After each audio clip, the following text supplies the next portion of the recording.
આજે હવે આપણે 10મા નંબરનો એક ગુણધર્મ અને એની અંદર આવર્તી વલણ ભણીએ. એ ગુણધર્મ છે મિત્રો વિદ્યુત ઋણતા. વિદ્યુત ઋણતા કોને કહેવાય? અત્યાર સુધી જે બધા આપણે વલણો ભણ્યા ને એમાં સૌથી અગત્યનું આ વલણ છે. ખાસ ધ્યાન રાખજો. આવનારા 12મા ધોરણના અને બીજા ચેપ્ટરમાં વિદ્યુત ઋણતાનો કોન્સેપ્ટ એ તમને ખાસ ઉપયોગી થશે. તો સૌથી પહેલા હું વ્યાખ્યા આપું છું. બંધ ઇલેક્ટ્રોનને પોતાની તરફ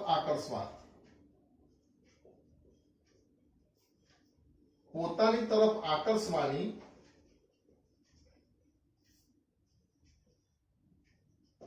તત્વની ક્ષમતાને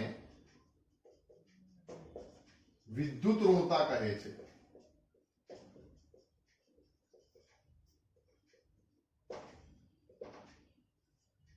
સમજો શું કીધું? બંધ ઇલેક્ટ્રોનને પોતાની તરફ આકર્ષવાની તત્વની ક્ષમતાને વિદ્યુત ઋણતા કહે છે. મતલબ વિદ્યુત ઋણતા તમે એકલા તત્વ માટે વ્યાખ્યાયિત નથી કરી શકતા, પણ જ્યારે કોઈ તત્વ એ બંધ બનાવે છે બીજા તત્વ જોડે અને સંયોજન બને છે, તો એ જે બંધ છે એ બંધના ઇલેક્ટ્રોન કોની બાજુ વધારે આકર્ષાયેલા રહેશે? જેની બાજુ વધારે આકર્ષાયેલા રહે એની વિદ્યુત ઋણતા વધુ છે એમ કહેવાય. જો હવે ધ્યાન રાખજો. હા, દાખલા તરીકે હું એમ કહી દઉં કે આ હાઇડ્રોજનની બાહ્ય કક્ષામાં કેટલો ઇલેક્ટ્રોન? 1. અને બીજો હાઇડ્રોજન, તો એની બાહ્ય કક્ષામાં પણ કેટલો? 1 ઇલેક્ટ્રોન. તો હવે એમની વચ્ચે એક ઇલેક્ટ્રોનની ભાગીદારી થઈને શું બનશે? બંધ બનશે. બરાબર. આને આપણે કેવી રીતે બતાવી દઈએ? H single bond H. તો સમજો આ બંધની અંદર 2 ઇલેક્ટ્રોન છે અને અમે યાદ રાખવાનું એક બંધ બરાબર કેટલા ઇલેક્ટ્રોન? 2 ઇલેક્ટ્રોન. દરેક વખતે એવું જ એક બંધના ઇલેક્ટ્રોન કેટલા હોય? 2 જ હોય. તો હવે આ હાઇડ્રોજન વચ્ચે બંધ બન્યો. હવે આ હાઇડ્રોજન છે એ પોતાના ઇલેક્ટ્રોનને તો આકર્ષે જ છે. જેમ કે આ હાઇડ્રોજનનો પોતાનો ઇલેક્ટ્રોન કયો? આ. તો આ હાઇડ્રોજન એના પોતાના ઇલેક્ટ્રોનને તો આકર્ષે જ, પણ બંધ બનશે એટલે એનું આકર્ષણ આના ઉપર પણ લાગશે. એટલે આ હાઇડ્રોજન શું કરશે? બીજા હાઇડ્રોજનના ઇલેક્ટ્રોનને પણ પોતાની તરફ આકર્ષશે. એવું જ આના હાઇડ્રોજનના પક્ષમાં પણ બનશે. આ હાઇડ્રોજન આના ઇલેક્ટ્રોનને શું કરશે? પોતાની તરફ આકર્ષશે. મતલબ બંને હાઇડ્રોજન બંધના ઇલેક્ટ્રોનને પોતપોતાની તરફ આકર્ષવાનો પ્રયત્ન કરે છે. પણ જીતે કોણ? રસ્સા ખેંચની રમત લાગી હોય કે હું આ બાજુ ખેંચું, પેલી બાજુની ટીમ વાળા પેલી બાજુ ખેંચે, તો જીતે કોણ? જેની તાકાત વધારે હોય જીતે. પણ અહીં તો તાકાતનો કોઈ સવાલ જ નથી. બંને હાઇડ્રોજન છે તો બંનેમાંથી કોઈ નથી જીતતું. બંનેમાંથી કોઈ જીતતું નથી. Condition number 1. હવે સમજો હાઇડ્રોજનની સાથે બંધ બન્યો છે ક્લોરીનનો. તો હું એમ કહી દઉં કે આ હાઇડ્રોજનનો ઇલેક્ટ્રોન છે અને આ ક્લોરીનનો એક ઇલેક્ટ્રોન છે. ક્લોરીનની બાહ્ય કક્ષામાં કેટલા ઇલેક્ટ્રોન હોય? 7 ઇલેક્ટ્રોન હોય. તો એક ઇલેક્ટ્રોન વચ્ચે ભાગીદારી થઈને અહીંયા કને બંધ બન્યો. ક્લોરીન જોડે કેટલા પ્રોટોન છે? 17 પ્રોટોન છે. જ્યારે હાઇડ્રોજન જોડે માત્ર કેટલો પ્રોટોન છે? 1 પ્રોટોન છે. એટલે સ્વાભાવિક છે ક્લોરીનનો અસરકારક કેન્દ્રીય વીજભાર હાઇડ્રોજન કરતા ઘણો બધો વધશે. હવે થશે શું? તો ક્લોરીન હાઇડ્રોજનના ઇલેક્ટ્રોનને પોતાની તરફ આકર્ષશે બંધના, અને હાઇડ્રોજન ક્લોરીનના ઇલેક્ટ્રોનને પોતાની તરફ આકર્ષશે. તો એનાથી થયું શું? ઇલેક્ટ્રોન કઈ બાજુ વધારે આકર્ષાયેલા રહે? કોની તાકાત વધારે? તો કે ક્લોરીનની વધારે. તો ઇલેક્ટ્રોન જે છે એ કોના તરફ વધારે આકર્ષાયેલા રહેશે? ક્લોરીન તરફ વધારે આકર્ષાયેલા રહેશે. તો એવું કહેવાય કે હાઇડ્રોજન કરતા કોની વિદ્યુત ઋણતા વધારે છે? ક્લોરીનની વિદ્યુત ઋણતા વધારે છે. હવે ખબર પડી વાત નહીં? તો બંધ જે બને 2 તત્વો વચ્ચે, એમાં બંધના ઇલેક્ટ્રોનને પોતાની તરફ આકર્ષવાની જે તત્વોની ક્ષમતા છે એને શું કહેવાય? વિદ્યુત ઋણતા. બરાબર. તો હવે ધ્યાન રાખો, બંધના ઇલેક્ટ્રોનને પોતાની તરફ આકર્ષવાની તત્વની ક્ષમતા એટલે વિદ્યુત ઋણતા. હવે કોણ બંધના ઇલેક્ટ્રોનને પોતાની તરફ વધુ આકર્ષી શકે? તો તો જેનો કેન્દ્રીય વીજભાર અસરકારક કેન્દ્રીય વીજભાર શું થઈ જતો હોય, વધી જતો હોય સામાન્ય રીતે, એ શું કરશે, બંધના ઇલેક્ટ્રોનને પોતાની તરફ વધુ આકર્ષશે. બીજું, આ વિદ્યુત ઋણતા જે છે એના આવર્તી વલણ ખાસ યાદ રાખજો.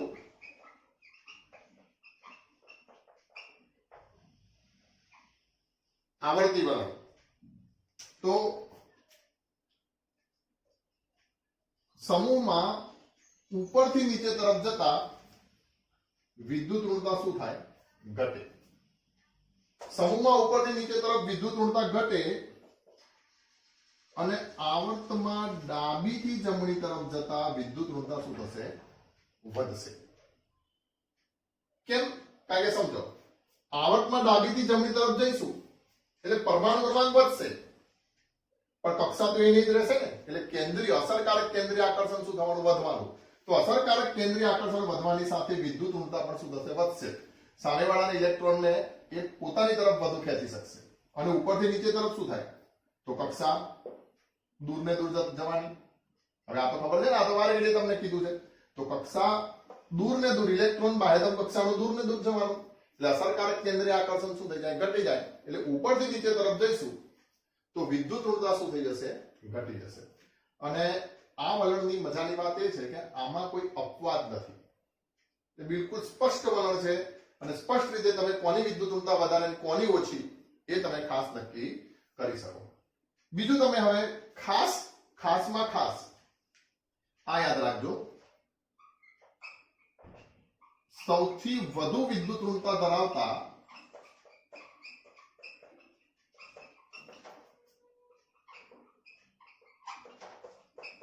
ત્રણ તત્વો,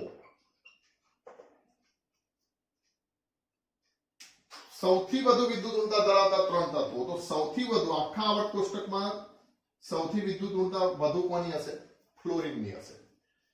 કારણ કે જો સીધી વાત છે, હવે તમને આવર્ત કોષ્ટક યાદ છે, ડાબી બાજુથી જમણી બાજુ તરફ જાઓ તો તમે કયા સમૂહ બાજુ જાઓ, 17મા સમૂહ બાજુ. 18મા સમૂહ આપણે લેશું નહીં, કારણ કે એમાં શું છે, 8 ઇલેક્ટ્રોન પૂરા છે. તો 17મા સમૂહના તત્વો જે છે એમની વિદ્યુત ઋણતા મહત્તમ હશે અને એમાં પણ સૌથી ઉપર કોણ હોય, તો ફ્લોરિન હોય. તો આખા આવર્ત કોષ્ટકમાં સૌથી વધારે વિદ્યુત ઋણતા કોની હશે, ફ્લોરિનની. બીજા નંબરમાં ખાસ યાદ રાખવાનું, ક્લોરીન નહીં આવે પણ શું આવશે, ઓક્સિજન આવશે. આખા આવર્ત કોષ્ટકમાં સૌથી વધુ વિદ્યુત ઋણતા કોની, ફ્લોરિન. બીજા નંબરમાં કોની, ઓક્સિજન. અને ત્રીજા નંબરમાં ક્લોરીન. આ ગોલ્ડન સેન્ટેન્સ છે, યાદ રાખજો. કેમિસ્ટ્રીના 70% તાળા ખોલવાની ચાવી આમાં રેલી છે. સૌથી વધારે વિદ્યુત ઋણતા ફ્લોરિન, એનાથી ઓછી ઓક્સિજન અને સૌથી ઓછી ક્લોરીન. એટલે યાદ જ રાખી લેજો, બરાબર. તો આવી રીતે વિદ્યુત ઋણતાની વ્યાખ્યા, આવર્તી વલણ, સૌથી વધુ વિદ્યુત ઋણતા ધરાવતા મેં ત્રણ તત્વો કીધા, ફ્લોરિન, ઓક્સિજન અને ક્લોરીન. હવે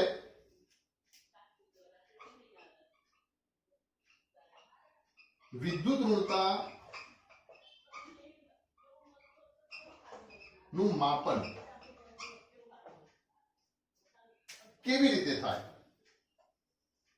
તો સમજો. વિદ્યુત ઋણતાનું નિરપેક્ષ મૂલ્ય ના માપી શકાય, એનું સાપેક્ષ મૂલ્ય માપી શકાય. મતલબ હાઇડ્રોજન અને Cl, હાઇડ્રોજન અને ફ્લોરિન. તો હવે હાઇડ્રોજનની સાપેક્ષમાં કોની વિદ્યુત ઋણતા વધારે છે, ક્લોરીનની. હાઇડ્રોજનની સાપેક્ષમાં કોની વિદ્યુત ઋણતા વધારે છે, ફ્લોરિનની. પણ Cl અને F વચ્ચે બંધ બન્યો હોય તો કોની વિદ્યુત ઋણતા વધી જશે, ફ્લોરિનની. તો વિદ્યુત ઋણતાનું નિરપેક્ષ મૂલ્ય માપી શકાતું નથી. જેમ આયનીકરણ એન્થાલ્પી, ઇલેક્ટ્રોન પ્રાપ્તિ એન્થાલ્પી, એનું આપણે મૂલ્ય માપી શક્યા નહીં નિરપેક્ષ. પણ એક વાક્ય ખાસ યાદ રાખીશું, પહેલો જ મુદ્દો. કેમ? કારણ કે બંધ બને ત્યારની વાત છે ને. વિદ્યુત ઋણતાનો કન્સેપ્ટ ક્યારે એપ્લાય થાય છે, બંધ બને ત્યારે. હવે યાર બંધ બને ત્યારે, તો બંધ બનશે તો એની સાપેક્ષમાં હશે તો પછી કોણ જીત્યું કોણ હાર્યું નક્કી થશે ને. કે ભાઈ ઇલેક્ટ્રોન આ ખેંચી ગયો અથવા તો આ તત્વ ખેંચી ગયો, તો એ ક્યારે સાપેક્ષમાં નક્કી થવાનું. એની સામે વાળો સાવ નબળો હોય તો જલ્દીથી ઇલેક્ટ્રોન ખેંચી લેશે, પણ એની સામે વાળો જો મજબૂત હોય તો ઇલેક્ટ્રોન ખેંચવામાં એને વાર લાગશે અથવા તો સામે વાળો ઇલેક્ટ્રોન ખેંચી જશે. એટલે એકબીજાની સાપેક્ષમાં સમતમ અપાશે. એટલે શું કહેશું, વિદ્યુત ઋણતાનું નિરપેક્ષ મૂલ્ય માપી શકાતું નથી. એટલે એક આ વાત યાદ રાખીશું. અહીંયા હું જે તમને સેન્ટેન્સ લખાવું છું ને, અહીંયા આગળ લખેલા, તમે બધી ચોપડીઓની પડજણમાં પડતા ના. ઠીક છે, તમે વાંચવાની ચોપડી તો વાંચવાની જ, એમ વાંચવાના નથી કહેતો, પણ મેઇન સેન્ટેન્સ એનાથી આ છે. આ લોજિક મગજમાં રાખો. મોટાભાગના પ્રશ્નો, બધા જ તો મોટાભાગના શું તમારે સોલ્વ થઈ જશે. તો જો વિદ્યુત ઋણતાનું નિરપેક્ષ મૂલ્ય માપી શકાતું નથી, આમ છતાં પણ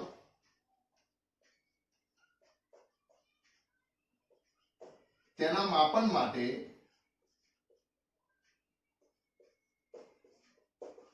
કેટલાક માપક્રમો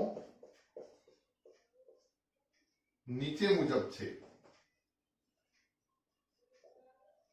છતાં પણ એમ કે વિદ્યુત ઋણતા માપવા માટે કેટલાક માપક્રમો છે. કોકની સાપેક્ષમાં માપવું હોય તો કોકનું મૂલ્ય કેવું કરી નાખવાનું, પ્રમાણિત કરી નાખવાનું.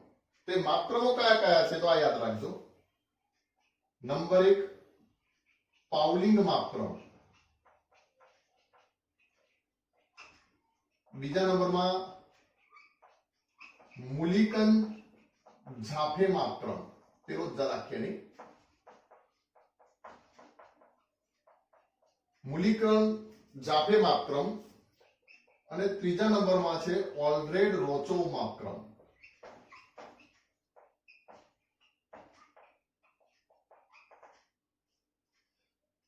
ઘણા છે પણ એ પૈકીના જે ઉપયોગમાં આવતા હોય આ ત્રણ છે: પાઉલિંગ માપક્રમ, મૂલિકન ઝાફે માપક્રમ અને ઓલ્બ્રેડ રોચો માપક્રમ. એમાં પણ સૌથી વધુ પ્રચલિત પાઉલિંગ માપક્રમ છે. પાઉલિંગે શું કર્યું તો આવર્ત કોષ્ટકમાં સૌથી વધુ વિદ્યુત ઋણ તત્વ કયું? ફ્લોરિન. એને શું કર્યું?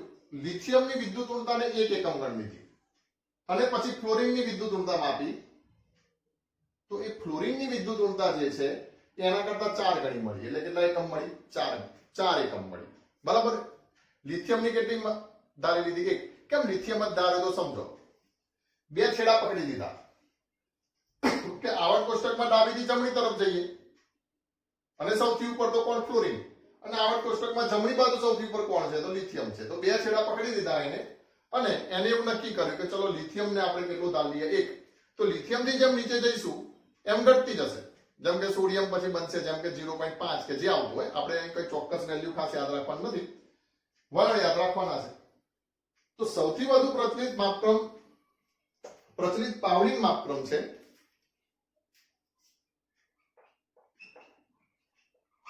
પાઉલિંગે એલાયની વિદ્યુત ઋણતા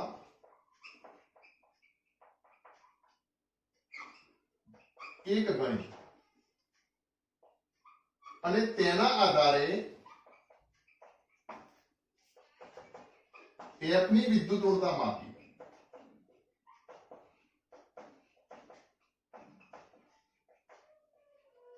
ચાર ગણું મળ્યું,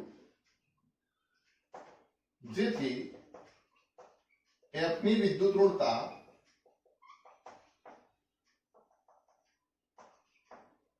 નું મૂલ્ય પાઉલિંગ માપક્રમ પ્રમાણે 4 થયું.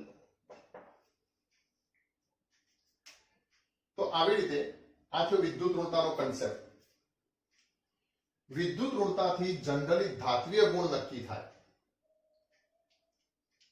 એટલે અહીંયા 2-3 નોંધો લખાવડાવું છું. એક ખાસ તમે યાદ રાખજો. વિદ્યુત ઋણતા જે છે એ ધાત્વીય ગુણના કેવા પ્રમાણમાં હશે? વ્યસ્ત પ્રમાણમાં. જેની વિદ્યુત ઋણતા વધારે એ ઇલેક્ટ્રોનને પોતાની તરફ આકર્ષશે. એટલે ધાત્વીય ગુણ કેવો હશે? ઓછો હશે એનો. એટલે અધાતુ પ્રમાણ વધારે હશે અધાત્વીય ગુણનો એ તત્વમાં. જ્યારે જે જલ્દીથી ઇલેક્ટ્રોન આપી દેશે, જેની વિદ્યુત ઋણતા કેવી હશે? ઓછી હશે, એનો ધાત્વીય ગુણ કેવો હશે? વધુ હશે. બરાબર. તો આટલી વાતો થઈ. વિદ્યુત ઋણતામાં બહુ કોમ્પ્લિકેશન કશું આવતું નથી કે ભાઈ આ અપવાદ છે તો અપવાદ માટે શું કરવું, કેમ અપવાદ છે, અપવાદના કારણો, એવું કશું વિશેષ નથી.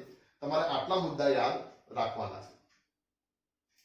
હવે તમને પૂછવામાં આવે કે કોની વિદ્યુત ઋણતા કેટલી છે, તો સિમ્પલી તમે વિદ્યુત ઋણતા માટે તો આન્સર આપી શકશો. તમને ખાલી પેલો આવર્ત કોષ્ટકનો શું આવડવું જોઈએ, ટી ડાયાગ્રામ જે છે એ બનાવતા આવડવું જોઈએ. ટી ડાયાગ્રામ ખબર છે, ડાબીથી જમણી ઉપરથી નીચે એ પ્રકારનો. તો જુઓ, એક બે આપણે એવા પ્રશ્નો જોઈએ. જો અહીંયા એમ પૂછ્યું છે કે સૌથી વધુ વિદ્યુત ઋણતા ધરાવતા તત્વોની બાહ્યતમ કક્ષાની ઇલેક્ટ્રોન રચના. તો હવે સિમ્પલ વાત છે, ડાબીથી જમણી તરફ જઈએ તો વિદ્યુત ઋણતા શું થશે મિત્રો, વધે. હવે 1 NS1 NP1 NS1 NP3 અને NS2 NP6 શું આપેલું છે, NS2 NP6 આ છે NS2 NP5. NS2 NP6 જોવાની જરૂર નથી, કારણ કે એ તો શું છે, નિષ્ક્રિય વાયુ છે, બરાબર. એટલે આપણે સૌથી વધુ વિદ્યુત ઋણતા કોની હોય તો 17મા સમૂહની હોય, અને 17મા સમૂહની ઇલેક્ટ્રોન રચના શું, NS2 NP6. આ શું મિત્રો બધા એપ્લિકેશનમાંથી પ્રશ્નો છે, એટલે જવાબ સીધા આપી દીધેલા છે, એટલે મેં જવાબ ચેકી નાખ્યો હતો. તો અહીંયા જો હવે તમને જવાબ ખ્યાલ આવશે, NS2 NP5 કે જેની વિદ્યુત ઋણતા કેવી હશે, સૌથી વધુ હશે, બરાબર. બીજો પ્રશ્ન જોઈએ, કોની વિદ્યુત ઋણતા સૌથી વધારે હશે. તો એ તો મેં તમને કહી દીધું કે સૌથી વિદ્યુત ફ્લોરિન હોય તો સૌથી વધારે વિદ્યુત ઋણતા કોની છે મિત્રો, ફ્લોરિનની જ છે, બરાબર. અને બીજું આ મેગ્નેશિયમ, ક્રોમિયમ, લિથિયમ એ બધા શું છે, ધાતુ છે. તો અધાતુ તત્વ આપેલું હોય ને તો એની વિદ્યુત ઋણતા હંમેશા ધાતુની સરખામણીમાં કેવી લઈ લેવાની, વધારે જ લઈ લેવાની. પછી જો આમાં પૂછ્યું છે કે નીચેના પૈકી કયું તત્વ વધુ વિદ્યુત ધન છે. તો એક તો Al આપ્યું છે, બીજું મેગ્નેશિયમ આપ્યું છે, ફોસ્ફરસ આપ્યું છે અને સલ્ફર આપ્યું છે. હવે આપણને ખબર છે કે Mg પછી આવર્તમાં ડાબીથી જમણી તરફ જતાં શું આવે, Al આવે, બરાબર. બીજું 13 આ 12 આ 13 પરમાણુ ક્રમાંક, પછી ફોસ્ફરસનો 15 પરમાણુ ક્રમાંક ને પછી સલ્ફરનો 16 પરમાણુ ક્રમાંક. ડાબીથી જમણી તરફ જઈશું તો વિદ્યુત ઋણતા શું થશે, ઘટે. વિદ્યુત ઋણતા ઘટે તો વિદ્યુત ધનતા, શબ્દ સમજો અહીંયા શબ્દ શું છે, વિદ્યુત ધન, ધન વિદ્યુતીય. તો વિદ્યુત ઋણતા ઓછી એમ વિદ્યુત ધનતા વધારે, તો સૌથી વધુ ધન વિદ્યુતીય કોણ થઈ જશે મિત્રો, તો મેગ્નેશિયમ જે છે એ સૌથી વધુ વિદ્યુત. પછી પૂછે છે કયા તત્વો સૌથી વધુ વિદ્યુત ધન અને સૌથી વધુ વિદ્યુત ઋણ છે. તો સમજો સૌથી વધુ વિદ્યુત ઋણ તો ફ્લોરિન આપણને ખબર છે. હવે સૌથી વધુ વિદ્યુત ધન મતલબ કે સૌથી ઓછી વિદ્યુત ઋણતા. તો તમને ખબર છે સમૂહમાં ઉપરથી નીચે તરફ જતા વિદ્યુત ઋણતા શું થાય છે, ઘટે છે. અને આવર્તમાં ડાબીથી જમણી તરફ જતા વિદ્યુત ઋણતા શું થાય છે, વધે છે. તો આવર્તમાં જમણી બાજુ કોણ હોય તો સમૂહ 1 હોય. તો સમૂહ 1માં પણ પાછા ઉપરથી નીચે તરફ જઈએ તો કોણ હોય મિત્રો, તો સમૂહ 1માં સૌથી ઉપરથી નીચે તો હેલિના કે રબર કસ્પરીથી, અથવા તો બે સ્લોગન શું કીધું હતું, હેલિના કબર સે ફરાર. તો ફરાર ફ્રાન્સિયમ તો આપણે નહીં લઈએ, અહીંયા શું આપ્યું છે, સીઝિયમ આપ્યું છે. તો સૌથી વધુ વિદ્યુત ધન કયું હશે, સીઝિયમ હશે. તો સૌથી વધુ વિદ્યુત ધન સીઝિયમ અને સૌથી વધુ વિદ્યુત ઋણ જે છે એ કોણ છે મિત્રો, તો ફ્લોરિન છે. પછી કહે છે હેલોજન સમૂહમાં ઉપરથી નીચે તરફ જતા વિદ્યુત ઋણતામાં શું ફેર પડે. તો એ તો આપણને હેલોજન નહીં, ગમે તે સમૂહમાં ઉપરથી નીચે તરફ જઈએ એટલે વિદ્યુત ઋણતા શું થાય મિત્રો, ઘટે ને. તો અહીંયા સીધું આપેલું જ છે, વિદ્યુત ઋણતા શું થશે, ઘટશે. પછી જો એમ કહે છે કે મહત્તમ વિદ્યુત ઋણીય તત્વની ઇલેક્ટ્રોન રચના ખાલી જગ્યા છે. મહત્તમ વિદ્યુત ઋણ એટલે આવર્ત કોષ્ટકમાં ડાબીથી જમણી તરફ જઈએ એટલે કે સમૂહ નંબર 1 થી શરૂ કરી અને સમૂહ નંબર કયો 17, તો વિદ્યુત ઋણતા શું થાય, વધે, બરાબર. સમૂહ નંબર 1 થી 17 સુધી વિદ્યુત ઋણતા વધે. તો તમારે હવે મને કહેવાનું છે કે કયા સમૂહના તત્વની ઇલેક્ટ્રોન રચના છે. તો જો સૌથી પહેલું જો તો 3s1 એટલે સમૂહ નંબર 1. પછી આ જુઓ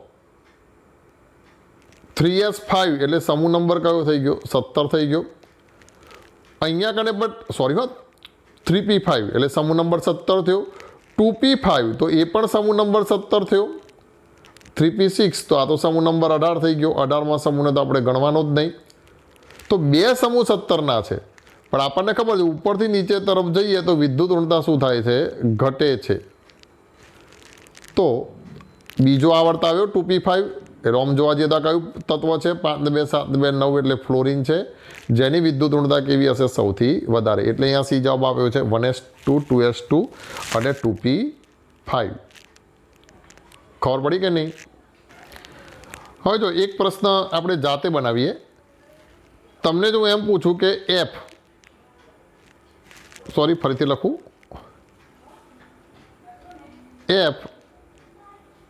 FOCl અને S ને વિદ્યુત ઋણતાના ચડતા ક્રમમાં ગોઠવો. તો હવે જુઓ અહીંયા આગળ વિદ્યુત ઋણતાનો મારે ચડતો ક્રમ ગોઠવવો હોય તો પહેલાં શું કહી નાખશું? પહેલાં કોણ આવે? એફની આગળ કોણ આવશે? ઓક્સિજન આવશે. ઓક્સિજનની બરાબર નીચે કોણ આવશે? સલ્ફર. અને ફ્લોરિનની બરાબર નીચે કોણ આવશે? ક્લોરિન. ડાબીથી જમણી તરફ જઈએ તો વિદ્યુત ઋણતા શું થાય છે? વધે છે. તો આ બાજુ વધશે તો સૌથી વધારે વિદ્યુત ઋણતા કોની હશે? ફ્લોરિનની હશે. પછી કોની હશે? ઓક્સિજનની હશે.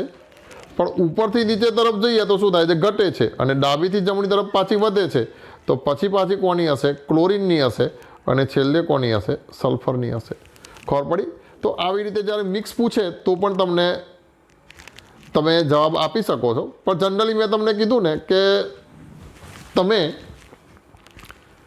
વધુ વિદ્યુત ઋણતા કોની, ઓછી વિદ્યુત ઋણતા કોની, એવી રીતે પ્રશ્ન હશે. ક્રમ જે છે એ આપણી બોર્ડની પરીક્ષામાં ઓછા આવશે, પણ ક્રમ તમારે નીટ અને JEE જેવી જે કોમ્પિટિટિવ એક્ઝામ છે એમાં તમારા માટે અગત્યના.